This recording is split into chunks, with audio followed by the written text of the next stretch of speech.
এই যে দেখছেন আমাদের ক্লাসের টাইটানিক হিরো, মনে হচ্ছে অলিম্পিকে ডাইভিংয়ে গোল্ড মেডেলটা আজকে নিয়েই ছাড়বে। আরে ভাই, এটা ডাইভ ছিল নাকি পাঙাশ মাছের আছড়? পিঠের চামড়া কি এখনো ঠিক আছে? এরপর শুরু হলো এক জাতীয় আত্মহত্যা। সবাই এমনভাবে একসাথে লাফ দিচ্ছে, মনে হচ্ছে পানির নিচের মাছগুলো ভয়ে অলরেডি ডাঙায় উঠে গেছে। তারপর শুরু হলো এক বিশাল সাঁতার প্রতিযোগিতা, যার উদ্দেশ্য হলো নিজের ভিতরে জলহস্তিটাকে মুক্তি দেওয়া। এরপর শুরু হলো ওয়াটার ফাইট। এখানে এক একজন এমনভাবে হাত চালাচ্ছিল যেন তারা আগুন নেভাচ্ছে। এবার সবাই ডিগবাজি দিতে গেছিল, কিন্তু তাদের এই ডিগবাজি দেখে মাছেরা আজকে মিটিং ডাকছে। কারণ কারণ হচ্ছে মাছেদের মনে হয়েছে আকাশ থেকে বিশাল সাইজের শিলাবৃষ্টি হচ্ছে।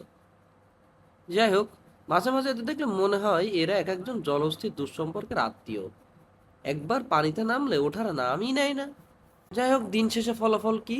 ফলাফল হচ্ছে ডলফিন হতে গিয়ে সবাই এখন আদমরা ব্যাং। তো ভিডিওটা কেমন লাগলো কমেন্ট বক্সে জানাবেন, ভালো লাগলে শেয়ার করবেন। আর আপনার সেই বন্ধুকে মেনশন দিন যে সাঁতার জানে না কিন্তু পানি দেখলে সবার আগে লাফ দেয়। আর হ্যাঁ, বিশেষ দ্রষ্টব্য হচ্ছে ভিডিওতে কোনো কুমিরের ক্ষয়ক্ষতি হয়নি, তবে দু চারটা বন্ধুর মান সম্মান ভেসে গেছে।